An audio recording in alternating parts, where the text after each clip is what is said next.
Hoy, Ana Marie! Halika nga muna rito at magbantay ka muna dito sa pwesto. Sandali lang po, Nay. Naglalaro pa po kami.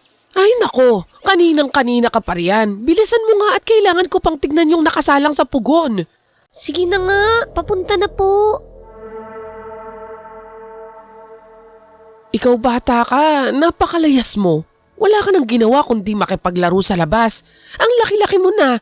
Dapat tumutulong ka na rito at nag-aaral ng gumawa ng mga tinapay. Ha? Bakit ako? Ayoko nga po. Abat, baka gusto mong masapo kita nang wala sa oras. Nay, ayoko po talagang magtrabaho dito sa panaderia. Gusto ko po maging flight stewardess. Haba, napakatayog naman ang pangarap mo. Mas maganda rito sa atin. Sigurado ka na, hindi ka mawawalay sa pamilya natin. Yun na nga po yung gusto ko eh. Ano? Anong sabi mo? Wala po. Ang sabi ko, pangarap ko po kasing malibot yung buong mundo. Anak, alam mong ikaw ang magmamana nitong negosyo natin balang araw. Bakit ako? Si kuya na lang. Hindi ba pwedeng siya? Magbabarko ang kuya mo. Hindi ba yun naman ang matagal niyang plano? Bakit po si kuya? Ayos lang na pumili ng gusto niya.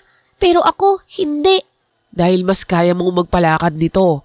Lahat ng babae sa pamilya natin, ito yung naging tungkulin. Alam mo naman yan, hindi ba? Mula pa sa kalula-lulahan mo. Pero Nay… Hay nako, mamaya na nga yung mga reklamo mo.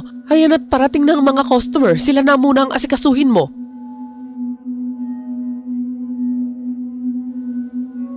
Isang mapagpalang pagbati sa iyo, Mysteri, at sa lahat ng mga taga-subaybay ng Misteryo sa Dilim TV.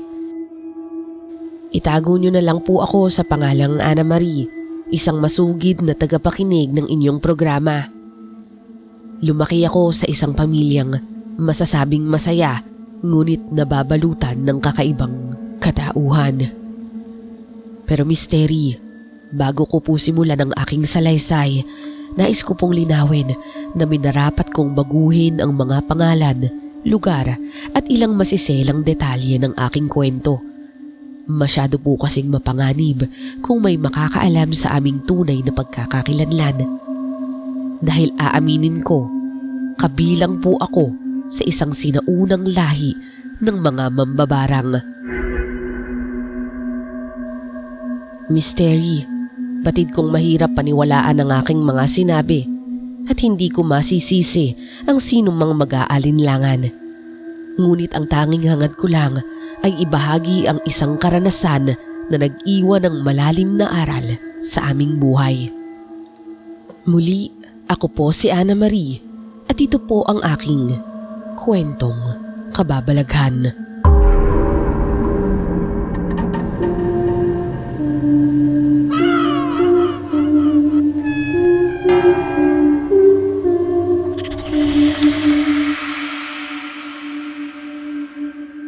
Bata pa lamang ako ay minulat na kami sa katotohanang ito. Kasabay ng turo na dapat laging mangibabaw ang pagmamahal sa pamilya dahil napakahalaga ng aming dugo. Ang aming pabalat bunga ay ang aming panaderya, isang negosyong itinayo pa ng aking kalula-lulahan at ipinasa sa bawat henerasyon ng mga kababaihan sa aming angkan. Sa hindi kalayuan sa aming tahanan, naninirahan naman ang isa pang pamilyang tanyag din sa aming lugar. Kung kami ay panaderya, sila naman ang nagmamay-ari ng malaking bigasan.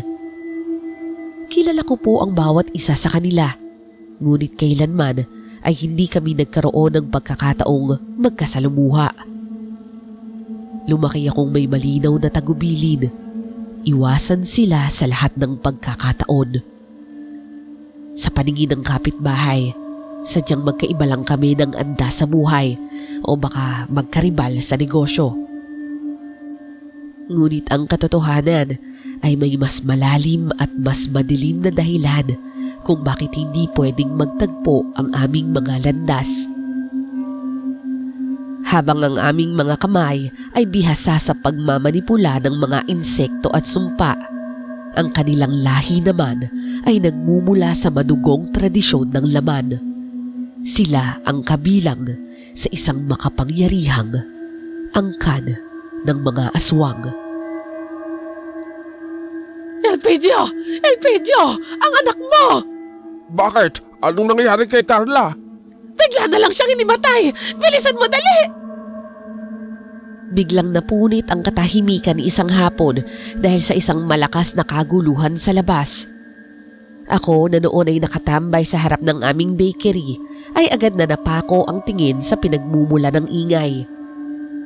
Sa kabilang dulo ng aming lugar, kitang-kita ang pagkataranta ng mga tao. Hindi magkamayaw ang mga naroroon nang biglang tawagin si Mang Elpidio, ang ama ng kanilang tahanan. Mabilis siyang nagtatakbo palayo at kahit malayo ako, baka sa kanyang muka ang matinding pag-aalala at takot na tila may masamang nangyari sa loob ng kanilang tahanan. Nakita ko si nanay na sumisilip mula sa pinto ng aming bakery. Tila nagtataka rin sa pangyayari sa labas. Nakita naming parating si Aling Goleng, ang aming kapitbahay. Oh, Goleng, ano bang kaguluhan dyan sa tapat? Bakit para yatang binagsakan ng langit at lupa si Elpidio? Nako, Susana. Narinig kong sumigaw ng pagkalakas-lakas si Alona. Humihingi ng tulong Sobrang natataranta. Hinimatay raw ng biglaan ang anak nilang si Carla. Sus, akala ko naman kung ano na. Baka naman nahilo lang sa gutom yung batang yun.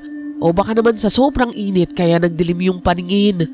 Pagpahingahin lang nila at magiging ayos na rin yun. Dito na lumapit ng husto si Aling Goleng. Ang kanyang boses ay naging isang pabulong na tila natatakot na may makarinig na iba. Hindi lang basta hinimatay yung bata Base sa narinig ko, may lumabas daw na dambuhalang gagamba mula mismo sa tainga ni Carla bago siya bumulagta. Ano? Sigurado ka ba sa sinasabi mo, Goleng? Totoo. Nakita rin ng ilang mga kapitbahay na tumulong sa pagbubuhat. Ang totoo nga niyan nag-aalala talaga ako. Kakaiba yung nangyaring yun kay Carla Parang hindi pangkaraniwan. Parang nasa ilalim siya ng madilim na sumpa. Naku, Goleng, hanggang ngayon ba naman naniniwala ka pa sa mga ganyang kwento? Sumpa? Sa panahon ngayon? Oo naman, Susana. Iyon ang laging ikinukwento sa akin ng lola ko noon pa. Totoo raw talaga ang mga mambabarang na may mga taong may kakayahang magpadala ng kamatayan sa pamamagitan ng mga insekto. Hindi biro ang mga ganoong bagay. Hindi na sumagot pa noon si nanay. Nanatili lang siyang nakatingin sa malayo habang ang kanyang mga kamao ay unti-unting kumukuyom sa kanyang likuran. Alam ko ang katahimikang yon, Misteri. Pilit siyang nagmamaang-maangan, nagpapanggap na walang alam kahit na kaming dalawa ay nakakaalam sa buong katotohanan. Natama talaga si Aling Goleng na mayroong mambabarang at isa kami sa kanila. Sa mga panahong yon, 14 anyos pa lamang ako noon, Misteri. Isang dalagitang nasa pagitan ng paglalaro at ng mabigat na tungkuling pasan ng aming dugo. Ang aking mga magulang na sila Susana at Danilo ang nagsisilbing haligi ng aming tahanan at ng aming panaderya. Kasama rin namin ang aking kuya na si Andres na noon ay patapos na sa kolehiyo at naghahandang harapin ang mundo sa labas ng aming munting bayan. Hindi rin nawawala si Tia Florida, ang kapatid ni nanay, na siyang katuwang namin sa pagpapatakbo ng negosyo at isa sa mga guru ko sa sining na hindi itinuturo sa paaralan, ang sining ng mga mambabarang. Simple ang aming pamumuhay sa paningin ng iba, ngunit bawat galaw namin ay may kaakibat na pag-iingat. Sa kabilang panig naman, Misteri, hindi kalayuan sa amin ay ang pamilya ni Mang Elpidio at Aling Alona. Sila ang nagpapatakbo ng malaking bigasan gaya nga ng nabanggit ko. Ang kanilang bunsong anak na si Carla ang madalas na paksa ng usap-usapan, lalo na matapos ang nangyari sa kanya. mayroon siyang mga kuya na kambal na sina Tyron at Tomas na laging nakabantay sa kanilang teritoryo. Ang kanilang tahanan ay pinamumunuan pa rin ng mga magulang ni Mang Elpidio, si Mang Gaspar at Aling Conchita, ang mga matatandang saksi sa mahabang kasaysayan ng kanilang lahi bilang mga aswang. Sila ang mga aninong kinatatakutan sa dilim, ang mga nilalang na may kakayahang magpalit anyo at kumitil ng buhay sa isang kisap mata. Ngunit sa kabila ng aming magkaibang kalikasan, mayroong isang bagay na nagbubuklod sa amin, ang kasunduan ng aming mga ninuno. Maraming dekada na ang nakalilipas, isang banal at matandang usapan ang nabuo sa pagitan ng aming mga kalula-lulahan. Ang kasunduang iyon ay simple ngunit napakahalaga. Walang pakialamanan. Pinagtibay niyon ang pangakong lulubayan ng isa't isa at hindi gagamit ng kapangyarihan laban sa kabilang panig. Napagkasundoan naming mamuhay ng tahimik sa piling ng mga normal na tao, nagtatago sa likod ng mga sako ng bigas at tray ng mga tinapay. Ang sumpaang iyon ang nagbigay sa amin ng katahimikan sa loob ng maraming henerasyon. Hanggang sa dumating nga ang hapong iyon na ang isang itim na gagamba ang tuluyang babasag sa pangakong matagal na naming iniingatan. Danilo, hindi ako mapalagay. Kalat na sa buong lugar natin yung nangyari sa anak ni na Elpidio. Kinakabahan ako na baka tayo yung ituro nilang salarin sa mga nangyari. At bakit ka naman kakabahan? Alam nating lahat na wala tayong kinalaman sa nangyari sa anak nila. Matagal na nating ibinaon ang alitang yan para sa katahimikan ng lahat. Oo nga, pero isang itim na gagamba yung nakita. Alam mo kung anong ibig sabihin yan sa kanila? Sa mata ng mga aswang, ang mga mambabarang lang ang may kakayahang gumawa niyan. Baka isipin nila na tayo yung bumasag sa usapan. Kahit baligtarin nila ang mundo, wala tayong kasalanan. Hindi tayo ang nag-utos sa insektong yon. Wala tayong ginagawa at wala tayong dahilan para gawin yon. Nay, Tay, maaari po kayang may ibang pamilya na mambabarang dito sa atin? Baka may mga kaanak tayo na hindi natin alam na narito pala sa lugar natin. Wala anak. Sa pagkakaalam ko, tayo na lang talaga ang natitirang pamilya ng ating lahi na nananatili dito sa ating bayan. Ang mga pinsan at malalayong kaanak natin matagal nang lumipat sa iba't ibang probinsya sa Bisaya at Mindanao para magpakalayo-layo at magkaroon ng sariling buhay. Pero paano po nangyari yun? Saan po nanggaling yung gagamba? Iyan ang hindi ko masagot anak. Ilang dekada na tayong walang balita sa ibang sanga ng ating angkan. Ang alam ko lang, sa loob ng maraming taon tayo lang ang narito. Kung may gumagalang ang iba, hindi ko na alam yun at wala na tayong kinalaman sa kanilang ginagawa. Iyon nga ang kinakatakutan ko, Danilo. Kahit wala tayong alam, sa huli, tayo pa rin ang sisisihin nila. At hindi ko alam kung ano ang kaya nilang gawin sa atin, sa mga anak natin. Sa gitna ng aming seryosong pag-uusap, bigla kaming nagulantang sa isang matinis at nakakangilong tunog ng nabasag na salamin. Kasabay nito, isang bagay ang mabilis na lumipad mula sa labas at lumagapak sa gitna ng aming hapagkainan. Misteri, isa itong kumpol na papel na nakabalot sa isang mabigat na bato. Tatlo kaming sabay-sabay na patingin sa aming bintana at doon namin nakita ang maliit ngunit malinaw na butas sa basag na salamin, isang direktang pag-atake sa aming tahanan. Pinulot ni tatay ang papel at dahan-dahang binuklat ito sa harap naming dalawa ni nanay. Sa loob, tumambad ang isang sulat na tila isinulat sa galit. Magbabayad kayo. Sinimulan nyo, kami ang tatapos. Ramdam ko ang panlalamig ng aking mga kamay at ang panginginig ni nanay sa aking tabi. Ngunit si tatay, hindi kumibo. Nanatili siyang matapang habang nakatitig ng malalim sa labas ng bintana. Tila sinisipat ang dilim at hinahanap ang naghagis ng bantang iyon. Sa gitna ng katahimikang ito, biglang bumukas ang pinto at pumasok si Tia Florida. Kakatapos lang niyang maglinis sa loob ng panaderya at bakas pa sa kanyang muka ang pagod. Ngunit agad siyang napatigil nang makita ang basag na salamin at ang papel na hawak ni tatay. Alam niya, tulad naming lahat, na ang kapayapaang iningatan namin mula sa loob ng ilang dekada ay tuluyan ang gumuho. Ano nangyari dito? Bakit basag ang bintana? At bakit ganyan ang mga mukha ninyo? Ito na nga ba yung kinakatakutan ko, ate? Hindi pa man nagtatagal yung balita. Heto na, may banta na agad sila sa atin. Siguradong galing sa mga aswang yan. Magbabayad? Sinong tinatakot nila? Ang lakas naman ang loob nilang pagbintangan at batuhin tayo ng ganito. Hindi natin sila dapat urungan.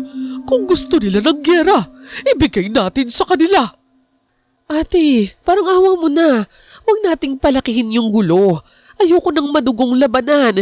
Pwede pa nating pag-usapan to ng maayos bago pa may masaktan o bago pa may mamatay sa atin. Susana, intindihin mo ang sitwasyon. Sila ang unang sumugod. Nagbanta na sila sa loob mismo ng pamamahay natin. Hindi sapat ang pakiusap lang. Kailangan nating maging handa sa anumang gagawin nila. Tama si Danilo. At hindi ako papayag na maupo lang tayo rito at maghintay kung kailan sila susugod. O siya, aalis muna ako't may pupuntahan lang ako. Tia, saan po kayo pupunta? Gabi na po at mapanganib sa labas. Tatawagan ko lang si Tia Juana. Hihingi ako ng tulong at payo sa kanya. Alam niya ang dapat gawin sa mga katulad nilang mapangahas. Huwag na, ate. Lalo lang lalaki yung gulo kapag dinamay pa natin yung mga matatanda. Baka imbes na matapos, maging ubusan tayo ng lahi. Susana, ano ka ba? Kailangan nating protektahan ang ating mga sarili. Hindi mo ba nakikita? Wala silang balak makipag-usap. Kung hindi tayo kikilos, madali nila tayong maitutumba. Kinabukasan, maaga pa lamang ay tinawag na ako ni nanay. Baka sa kanyang mga mata ang puyat at ang bigat ng iniisip na tila ba hindi siya dinalaw ng antok sa buong magdamag. Sa isang seryosong tono, ipinagtapat niya sa akin ang kanyang plano. Susubukan niyang kausapin si Aling Alona, ang ina ni Carla, upang bigyang linaw ang naganap na trahedya at linisin ang pangalan ng aming pamilya. Sa mga oras na yun, Misteri, labis ang pag-aalinlang ang nararamdaman ko. Hindi ko alam kung tama ba na ilagay niya ang kanyang sarili sa panganib. At higit sa lahat, hindi ko alam kung may puwang pa ba ang paniniwala sa puso ni Aling Alona ngayong nagdidilim ang paningin nila dahil sa sinapit ng anak. Nagkita ang dalawa sa isang masukal at liblib na bahagi ng aming baryo. Pinili ni nanay ang lugar na yon dahil sa tindi ng kanyang pag-iingat. Ayaw niyang may makakita sa kanilang pag-uusap o makatunog ang sinuman sa magkabilang panig na may nagaganap na negosasyon. May ilang minuto lang ako para kausapin ka, Susana. Anong pakay mo? Narito ako, Alona, dahil nabalitaan ko yung nangyari sa anak mo. At pagkatapos nun, nakatanggap kami ng pagbabanta. Alam kong galing sa inyo yon. At anong inaasahan nyo? Na mananahimik lang kami habang ang anak ko ay nagdurusa sa inyong lason? Isang gagamba, Susana! Isang itim na gagamba ang lumabas sa katawan ng anak ko! Pero Alona, makinig ka muna. Sinubukan kong makipagkita para ipaliwanag sa'yo na wala kaming kinalaman dito. Pinaninindigan pa rin namin yung kasunduan ng ating mga ninuno. Hindi namin sisirain yung katahimikan para saktan ng isang batang walang malay. Kung hindi kayo, sino? Huwag mo kong lokohin. Sa buong baryong ito, Susana, wala kaming ibang kilalang makapangyarihan at may kakayahang gumawa ng gayong karumal-dumal na pambabarang bukod lamang sa inyo. Yun nga yung pinagkakataka namin. Maaring may ibang gumagala o may ibang nanggugulo. Huwag kang padalos-dalos, Alona. Kapag pinairal mo ang galit, lahat tayo matatalo. Susana, huwag mo kong pangaralan tungkol sa galit. Nakita ko ang anak ko. Bumubula ang bibig habang gumagapang ang insekto mula sa kanya. Sa oras na to, wala akong pakialam sa anumang kasunduan. Ang kailangan ko, hustisya. Alam mo bang hanggang ngayon hindi pa rin siya nagigising. Sasagot pa sana si nanay, ngunit napahinto kami. Nang mula sa magkabilang dako ng masukal na paligid, biglang lumitaw si Tyrone at Tomas mula sa mga gilid ng mga puno. Napasinghap si nanay. Hindi niya akalain na nagtatago pala ang kambal at naghihintay lamang ng hudyat upang sumalakay. Sa isang iglap, nagbago ang anyo ng paligid. Ang hangin ay naging malamig at mabigat. Akala ko, iyon na ang huling sandali ng aming buhay nang biglang sumugod ang dalawa patungo sa aming kinaroroonan. Ngunit mabuti na lang at bago pa man sila makalapit, mabilis na nabunot ni nanay ang isang mahaba at itim na buntot pagi mula sa kanyang bag. Nang sumalubong ang kambal na aswang, ay agad na winasiwas ni nanay ang hawak niyang sandata ng may pambihirang bilis at lakas. Napaatras ang dalawa, bakas ang takot sa kanilang mga mata dahil alam nilang ang isang mahiwagang buntot pagi ay may kakayahang humiwa hindi lamang sa balat kundi hanggang sa kaibuturan ng kanilang laman. Walang sino man sa kanilang lahi ang nagnanais na mahiwaan ng ganitong klaseng kapangyarihan. Alona, hayaan niyo kaming umuwi ng payapa. Papatunayan ko sa inyo sa lalong madaling panahon na hindi kami ang gumawa nito kay Carla.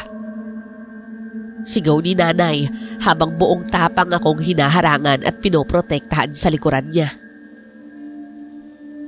Hindi na kami nag-atubili pa ni nanay. Sa gitna ng takot at mabilis na pagtibok ng aming mga puso, nagtatakbo kami palayo sa masukal na lugar na yun at dali-daling bumalik sa aming bahay. Ang sikat ng araw ay maliwanag pa naman noon, Misteri.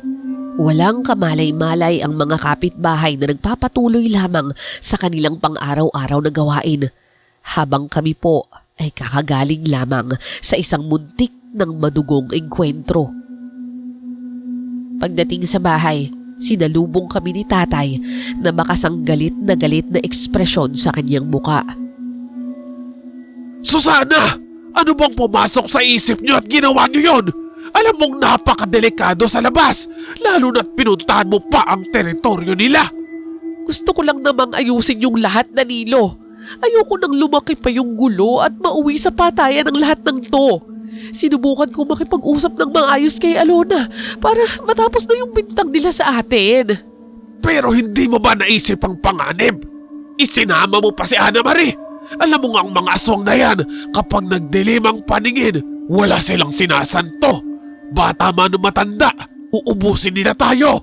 Ang gusto ko lang kapayapaan para sa mga pamilya natin, para hindi tayo laging nagtatago sa takot at para na rin malinis ang pangalan natin.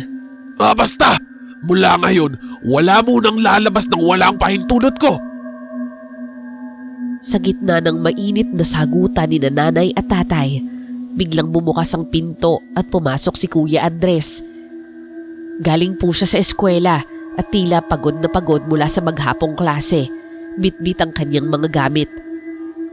Pansin ko ang bahagyang paghinto niya nang maramdaman ang bigat ng hangin sa loob ng bahay. Ngunit mas pinili niyang tumahimik at dumiretso na sana sa kanyang kwarto para magpahinga. Subalit bago pa man siya tuluyang makalayo, madiin siyang tinawag ni tatay at napatigil sa kanyang paglalakad. Andres, pumarito ka nga muna. Mag-usap tayo. Bakit po tay? May problema ho ba? Gusto ko lang na mag-ingat ka sa bawat galaw mo sa labas. Simula ngayon, huwag ka munang umalis. Mainit ang mga mata ng mga aswang sa pamilya natin ngayon. Ano? Bakit naman po? Anak, pakiusap. Makinig ka na lang sa tatay mo. Kung maaari, huwag ka na munang lumabas ng bahay kung hindi naman talaga kailangan. Mapanganib yung paligid natin ngayon. Pero Nay, marami po akong kailangang asikasuhin sa labas para sa pagtatapos ko. Hindi naman pwedeng dito lang ako sa loob ng bahay habang buhay. Hindi naman ito panghabang buhay, Andres. Ang kaligtasan mo lang ang inaalala namin. Sige po, naiintindihan ko. Pero sana po matapos na to agad. Mahirap mabuhay na laging may nakabantay sa bawat kilos natin. Muling tumalikod si Kuya Andres upang magtungo sa kanyang silid. Pero isang kakaibang bahid ng pula ang pumukaw sa aming atensyon. Mula sa punit na bahagi ng kanyang manggas ay sumilip ang isang malaking galos na tila pilit niyang tinatago. Hindi nakaligtas ang kilos niyang yun sa matalas na mata ni tatay. Sa isang iglap, mabilis na hinawakan ni tatay ang braso ni kuya. Isang mahigpit na pagkakahawak na nagpaungol kay kuya sa matinding sakit. Kitang-kita ang panginginig ng kanyang balikat habang pilit na kumakawala. Dito na namin nakita ang tunay na kalagayan ng kanyang braso. Isang sariwang sugat na tila nakuha sa isang marahas na pakikipagtuos na pilit niyang inilihim sa amin. Andres! Ano to? Saan mo nakuha ang sugat na to? Magsabi ka! Wala po ito, Tay. Nasagi lang po ako sa puno. Huwag mo akong lokohin! Huwag mong itago sa amin ang totoo dahil hindi ito ordinaryong galos lang! Lumapit agad si nanay at dahan-dahang itinaas ang manggas ni kuya. Sabay-sabay kaming napasinghap ng tumambad ang isang napakalaking kalmot. 4 na malalalim na marka na tila nang galing sa matatalim na kuko. Andres, anak, ang laki ng sugat mo. Ano bang nangyari talaga dito? Walang duda. Gawa ito ng mga aswang. Sila lang ang may ganitong klaseng marka ng pagsalakay. Nay, Tay, nung isang gabi pa po yan. May umatake sa akin sa madilim na bahagi ng daan malapit sa eskwelahan. Hindi ko na po binanggit sa inyo. Naisip ko kasi baka nanakawan lang ako at nagkataong matutulis yung kuko ng salarin. Mabilis naman po akong nakatakbo at ligtas naman ako ngayon. Okay na yun. Anong okay? Hindi okay yun. Humanda sila sa atin. Hindi natin sila uurungan. Tia, okay lang naman ako. Tsaka hindi naman ako sigurado kung sila talaga yun. Walang dapat ipagtaka. Sila yan, walang duda. Noong gabing yun, nabalot ng kakaibang bigat ang buong kabahayan. Nakita ko ang pagtitipon ni nanay, tatay at Tia Florida sa aming sagradong kwarto. Ang silid na matatagpuan sa pinakasulok ng aming bahay na hinding-hindi basta-basta pinapasok ng sinuman. Ang kwartong iyon ay tila may sariling mundo. Doon nakalagay at nakatago ang lahat ng aming mga lihim na kagamitan, ang mga tuyong sangkap para sa pangungulam, ang mga botelya ng may lamang kung ano-anong insekto, at ang pinakaiingatang lumang libro ng itim na mahika na naglalaman ng mga sumpa at panggagamot sa aming lahi. Kahit ako na anak ay bihira lamang makatapak sa loob nun dahil sa tindi ng kapangyarihang nananahan sa bawat sulok. Hindi na nila ako sinama o si kuya o hinayaang makinig sa kanilang bulungan. Nanatiling sarado ang pinto at tanging ang mahinang liwanag ng kandila na sumisilip sa ilalim nito ang nakikita ko. Gayunpaman, sa kabila ng pagsasara nila, isa lang ang nakasisiguro ako. Kumikilos na sila, Misteri. Nang sumunod na umaga, hindi ang tilaok ng manok kundi ang matitinis na tili mula sa labas ang gumising sa aming lahat. Agad kaming napadungaw sa bintana at nakita ang isang tindera mula sa bigasan ng kabilang pamilya. Ang tila nagwawala sa sarili. Nagsisisigaw ito sa gitna ng kalsada habang natatarantang ipinapagpag ang kanyang buong katawan na tila ba may mga hindi nakikitang nilalang na gumagapang sa kanyang balat. Aray! Aray! Ang daming ipis! Kinakagat ako ng sobrang daming ipis! Ang kanyang malakas na hiyaw na umaalingaw-ngaw sa buong paligid ang dahilan upang naglabasa ng mga usisero naming kapitbahay. Hindi nagtagal, kumalat ang balitang tila isang sumpa ang dumapo sa kanilang negosyo. Ayon sa bulong-bulungan, libu-libong ipis ang bigla na lamang nagsulputan at bumalot sa kanilang mga tinda. Gumagapang ang mga ito sa loob ng mga sako at tila naging itim ang puting bigas dahil sa kapal ng peste. Dahil dito, natakot ang mga mamimili at ang kanilang mga suking maliliit na tindahan. Isa-isang ibinalik ang mga produktong binili mula sa kanila sa pangambang na kontamina na ang lahat ng mga bigas. Ngunit hindi doon nagtapos ang pinsala misteri. Maging ang iba pa nilang paninda ay naging biktima naman ng hindi maipaliwanag na peste. Ang mga chichirya, tinapay at pati na ang mga matitigas na delata ay natagpo ang butas-butas at nginat-ngat ng mga dambuhalang daga na tila nang galing sa kailaliman ng lupa. Sa gitna ng takot at pagkalugi, walang nagawa ang pamilya ni Mang Elpidio kundi ang magsara ng kanilang tindahan. Sa pagkakataong ito, misteri, hindi na kailangan pang itanong kung saan nanggaling ang mga salot na yon. Alam naming lahat sa pamilya na mula sa aming sagradong kwarto nagmula ang sumpang lumumpo sa kanilang negosyo. Hindi ito katulad ng naunang insidente kay Carla na puno ng misteryo. Ang isang ito ay malinaw na paghihiganti ng aming pamilya dahil sa malupit na pag-atake nila kay Kuya Andres. Gayunpaman, pilit naming pinatitibay ang aming loob na ang ginawa namin ay hindi upang pumatay o sadyang manakit ng mga inosenteng tao. Ito ay isang simpleng babala lamang, isang paalala sa mga aswang na may mga pangil din kaming kayang ipakita sa kanila kapag ang sarili naming dugo ang binabalahura.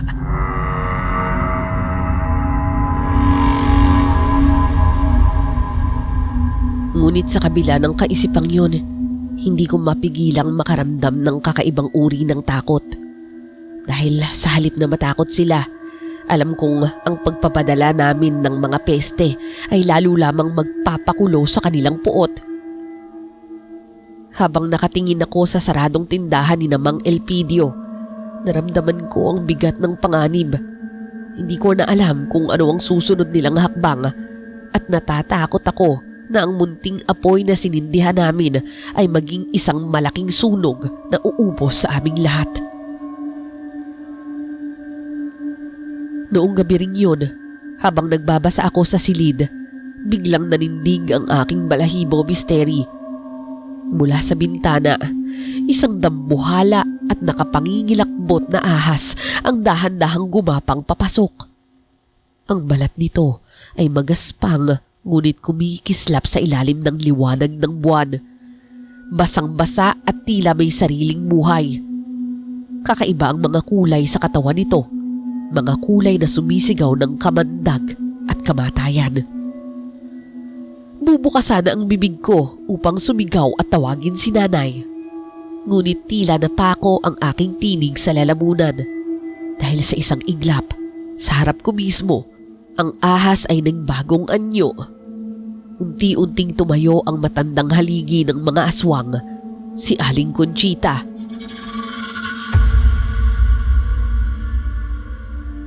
Ramdam ko ang napakalakas at madilim na presensyang nagmumula sa kanya na para bang sa isang iglap ay kaya akong paslangin. Aling Conchita, bakit po kayo naparito? Paano po kayo nakapasok? Ikaw pala ang bunsong anak ng mga mambabarang. Napakabata, napaka-inosente. Ano kaya ang mararamdaman ng mga magulang mo kung ikaw naman ang malagay sa panganib? Kung ikaw naman ang magdusa. Ano po ang kailangan niyo sa amin? Kung gusto niyo pong kausapin si nanay, tatawagin ko po siya ngayon din. Hindi na kailangan, Iha. Sapat na ikaw ang makarinig nito dahil ikaw ang magsisilbing mensahero ko. Isang mensahe na dapat itanim ng mga magulang mo sa kanilang mga utak. Ano po yun? Lubayan niyo ang pamilya ko, lalong-lalo na ang apo kong si Carla. Huwag niyo kaming subukan dahil kung hindi kayo hihinto, tinitiyak ko sa inyong mauubos ang inyong lahi. Misteri, hindi ko na po nakuhang sumagot noon. Sa isang kisap mata, lumapit siya sa akin ng napakabilis, isang bilis na hindi tao ang gumagalaw. Bago ko pa mapikit ang aking mga mata, isang matinding sakit ang tumama sa aking batok at tuluyan ang nagdilim ang aking mundo. Pagkagising ko, tila umiikot ang kisame.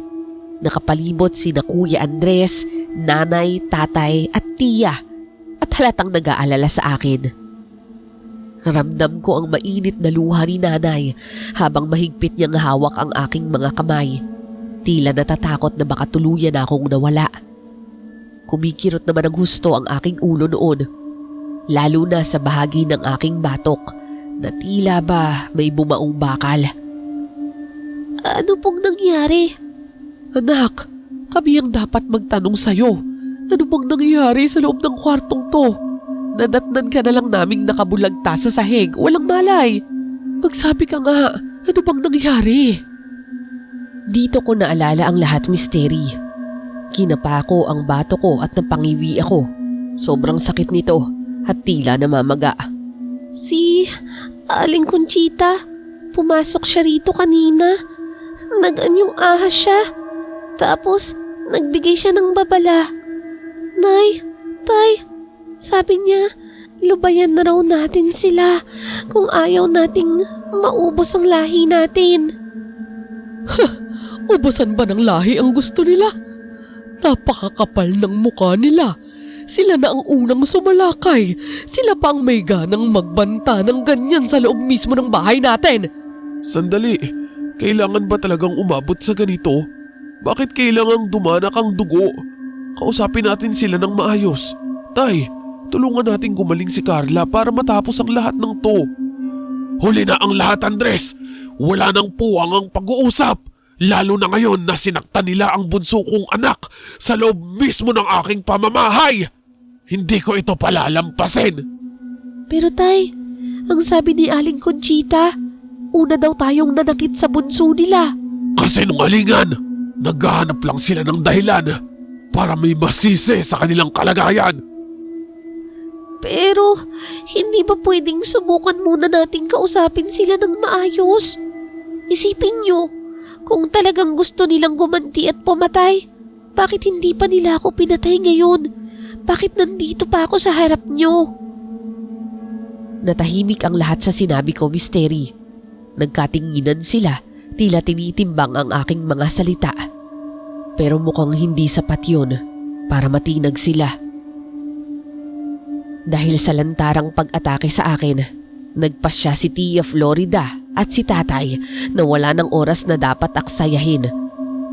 Pinatawag kaming lahat upang isagawa ang isang matinding ritual, isang sinaunang orasyon na magkahalong proteksyon para sa aming buong pamilya at isang madilim na ganti para sa angkan ni Namang Elpidio.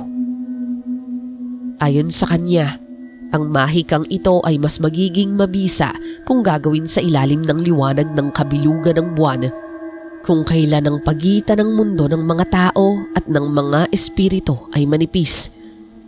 Kailangan din naming magtungo sa pinakapuso ng kagubatan kung saan ang puwersa ng kalikasan ay mas malakas at mas mabangis.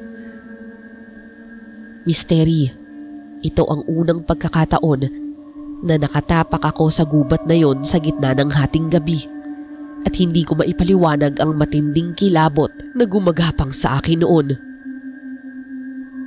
Ngunit habang bumubulong ng orasyon ng mga matatanda, biglang binalot ng matinding kaba ang aking dibdib. Nakarinig kami ng mabibigat na yabag sa paligid. Mabagal, ngunit tila yumayanig sa lupa. Maya-maya, mula sa kadiliman ng mga puno, lumabas ang mga nilalang na nagpatigil sa aming hininga. Hindi sila tao, ngunit hindi rin purong hayop. Para silang mga dambuhalang aso na nakatayo sa dalawang paa. Ang kanilang mga balahibo ay kasing itim ng uling. Ang mga mata ay naninigas sa kulay ng dugo. At ang kanilang mga pangil ay tumutulo ang malapot na laway. Sila ang mga aswang sa kanilang pinakamabangis na anyo nang gagalaiti sa galit at handang pumatay. Hindi na namin hahayaang matapos ang ritual ninyo laban sa amin. Akala nyo ba ganoon nyo lang kami kadaling pasusukuin? Hindi ang mahika nyo ang magpapatinag sa amin. Kahit hindi namin matapos ang ritual, Elpidio, kaya namin kayong saktan nang hindi kayo hinahawakan. Huwag kang magyabang dahil sa isang kumpas ko lang, pwedeng mabulok ang bituka mo sa loob ng katawan mo. Bago pa man matapos ang maruming dasal na binibigkas nyo, baka nalapa na namin ang mga dila nyo. Talaga ba, Elpidio? Bakit? Dahil dyan ka lang magaling? Ang unahan kami at lumaban ng patalikod tulad ng ginawa nyo kay Andres? Tama na! Pakiusap, tama na! Ilang dekada tayong nabuhay ng tahimik sa iisang nayon. Walang may gusto ng ganitong kaguluhan. Alam nyo yan. Kung walang may gusto, bakit nag-aagaw buhay ang anak ko? Si Carla! Hanggang ngayon ay wala pa ring malay. At walang ibang gagawa nito kung hindi kayo. Kayo lang ang may ganitong kadilim na kapangyarihan. Sa isang iglap misteri, sumalakay ang mga aswang. Dahil sa bilis na hindi kayang sabayan ng mata, agad na nagalusan si tatay sa balikat. Ngunit mas mabilis ang ganti ni Tia Florida sa isang madiing pagbali niya sa hawak na patpat na may nakataling buhok. Biglang napaluhod si Mang Elpidio habang napapaungol sa sobrang sakit, tila ba ang sarili niyang mga buto ay nabali. Nagkagulo sa gitna ng gubat. Winasiwas ni nanay ang buntot pagi na naglalabas ng kislap sa tuwing tatama sa balat ng mga aswang na nag-iiwan ng mga sugat na hindi agad naghihilom. Ngunit sa gitna ng bakbakan, dalawang anino ang biglang sumulpot mula sa masukal na bahagi ng gubat. Tumigil kayo! Tama na! Tama na lahat ng to! Mali ito!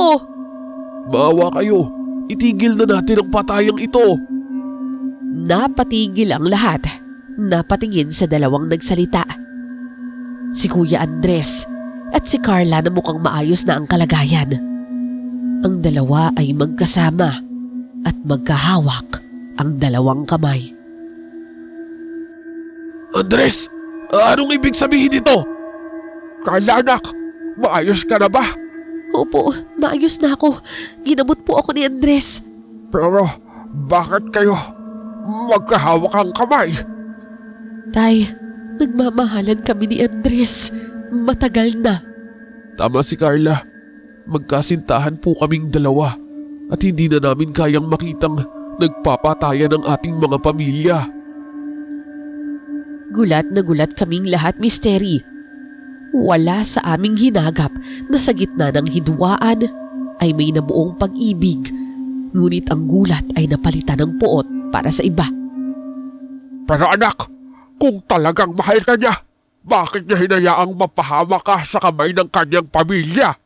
Apa, alam mong sumpa ang makipag-ugnayan sa kanila. Hindi po ako magagawang sakta ni Andres. Mahal niya ako. Sinabihan na kita, Carla. Layuan mo na si Andres. Pero hindi ka talaga nagpatinag. Nanigas ang lahat sa sinabi ni Tia. Doon namin napagtanto na alam na pala niya ang lahat. At mukhang siya pala ang ugat ng away na ito. Ate, ikaw? Ikaw ang nasa likod nito? Hindi ba? Ang sabi ko na nga ba, sa inyo talaga nag-ugat ang lahat ng kasamaang ito. Kaya hindi nyo kami masisisi kung kami gumaganti lamang. Ako ba ang masama? At ako ba ang ugat nito? Ginawa ko lang ang ginawa nyo sa akin noon. Ayaw nyo ba noon? Pinapanatili ko lang ang tradisyon ninyo. Hinahadlangan ko ang anumang pagmamahalan sa pagitan ng ating mga lahi. Dahil hindi ba ang sabi niyo sa akin, iyon ang nararapat? Matapos ang litanya ni Tia, biglang napasigaw si Aling Alona nang makita ang kanyang kamay na tila namamaluktot at nababali ng kusa. Sa gitna ng kalituhan, naramdaman ko ang isang malakas na braso na humablot sa akin. Si Tyrone. Tigilan yung ginagawa niyo sa nanay ko! Kung hindi, lagot sa akin tong batang to! Tulong! Maawa ka! Bata lang siya! Tol, hinay-hinay lang. Bata pa siya. Pero tol, sinasaktan nila yung nanay natin. Nakita mo ang ginawa mo, Florida? Dahil sa iyong inggit, mapapahamak ang sarili mong pamangkin. Nasa kamay mo ang dugong dadanak ngayon.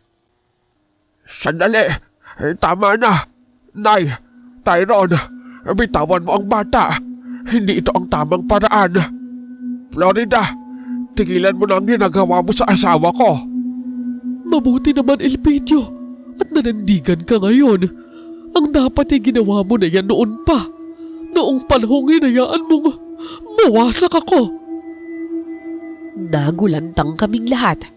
Napatingin muli kay Tia Florida at doon namin napag-alamanan. May nakaraan pala sila na hindi namin alam. Isang lihim na siyang naging mitya ng lahat ng sumpa at galit na nararanasan namin ngayon. Florida, hindi ko ginusto ang nangyari noon. Patawarin mo ako dahil wala akong nagawa. Natawa ng mapait si Tia Florida. Isang tawang puno ng puot at pait na tila nang gagaling sa kailaliman ng kanyang kaluluwa. Sa isang marahas na galaw, inalis niya ang kanyang balabal at nanlaki ang aming mga mata nang makita ang isang napakalaking peklat na bumabagtas sa kanyang balikat. Isang mapangit at malalim na ukit na tila hindi kailanman maghihilom kahit sa loob ng mahabang panahon. Akala niyo ba ganoon lang kadaling limutin ang ginawa niyo sa akin? Ikaw, Elpidio, pinaibig mo ang inosenteng puso ko noon. Pinaniwala mo ako sa isang mundong walang hinwaan. Tapos nang malaman ng mga magulang mo, sa kagustuhan nilang ilayo ka at takutin ako, iniwanan nila ako ng malaking sugat. Hindi lang ito sa balat, Elpidio, kundi hanggang sa kaibuturan ng aking puso. Nabuhay ako sa pait habang ikaw bumuo ng sarili mong pamilya. Florida, alam mo sa iyong puso na tunay ang pagmamahal ko sa iyo noon.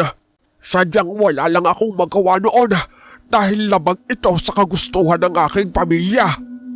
Tia, wala kaming kinalaman sa hidwaan niyo noon. Bakit kailangang si Carla ang magdusa sa mga kamay mo? Napakabuti niyang tao, Tia. Wala siyang ginagawang masama.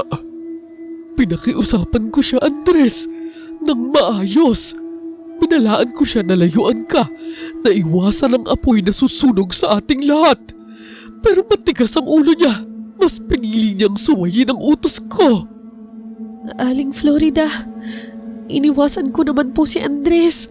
Ilang beses ko pong sinubukang lumayo para hindi magkagulo ang mga pamilya natin. Pero ano, Carla? Sabihin mo ang lahat ng dahilan. Bakit sumuway ka?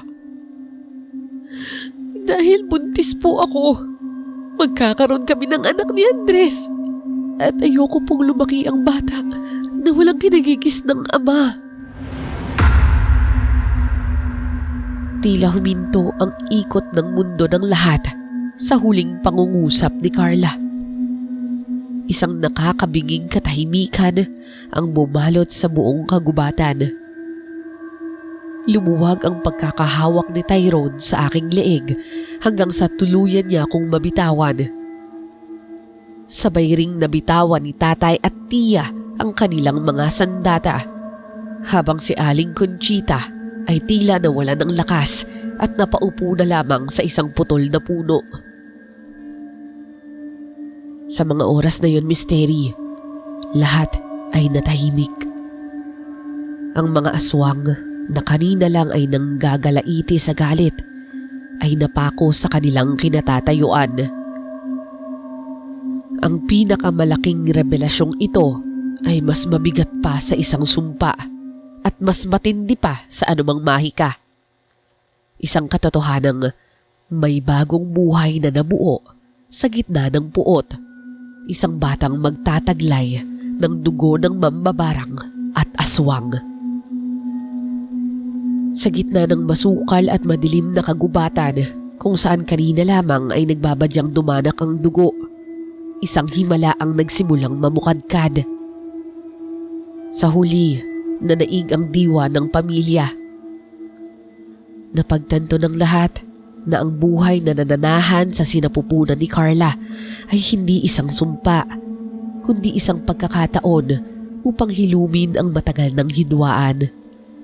Dahil sa isang munting buhay na nagbubuklod sa aming magkaibang dugo, minarapat ni na tatay, Mang Elpidio na ibaba ang kanilang mga sandata at tanggapin ang katotohanang sila ay magiging magkadugo na sa hinaharap. Ang matagal at mapait na hinuwaan na nagmula pa sa panahon ng aming mga ninuno ay tuluyan ang winakasan. Sa halip ng mga orasyon ng kamatayan, ang gubat ay napuno ng mga usapan para sa ikabubuti ng susunod na supling. Ang mga dating magkaaway ay nagkapalitan ng mga salita ng pag-unawa. Maging sina Tia Florida at Mang Elpidio ay nagkaroon ng pagkakataong bitawan ang bigat ng kanilang nakaraan sa pamamagitan ng tapat na patawaran. Makalipas ang ilang buwan, Misteri, isinilang ang isang sanggol na naging sentro ng aming bagong mundo. Pinangalanan namin siyang Kurt Alvin. Sa kanyang maliit na kamay at inosenteng ngiti, nahanap namin ang kapayapaang akala namin ay kailanman ay hindi na masisilayan pa. Siya ang naging buhay na simbolo ng pagkakaisa sa pagitan ng pamilya ng mambabarang at angkan ng mga aswang. Isang patunay na ang pag-ibig ay mas makapangyarihan kaysa sa anumang mahika o sumpa.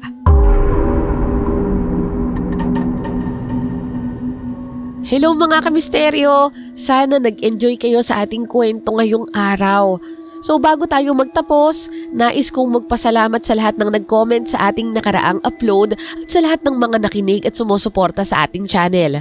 So hindi ko na patatagalin, simulan na natin ang shoutout. Hello po at keep safe, Ma'am Christina Navarro, Ian Ramirez, Nancy, Ray Ana Salga, Mary Chris Clemente, Sir Edwin Montenegro, Makile Gomonit, Yaquin, Sir Emil, Josel Gaming, Rosario San Jose, Janelle Cañete, Mary Garcia, Ronaldin Rodriguez, and Ma'am Lorelai Altarejos. Thank you sa pakikinig, Sir Brian Marinas. Ang sabi niya, Misteri, lagi po akong nakikinig sa inyong channel since 2024 pa. Ang masasabi naman ni Sir Chanley Wong ay huwag po tayong mapagmataas at ito ang pinaka-importante sa lahat.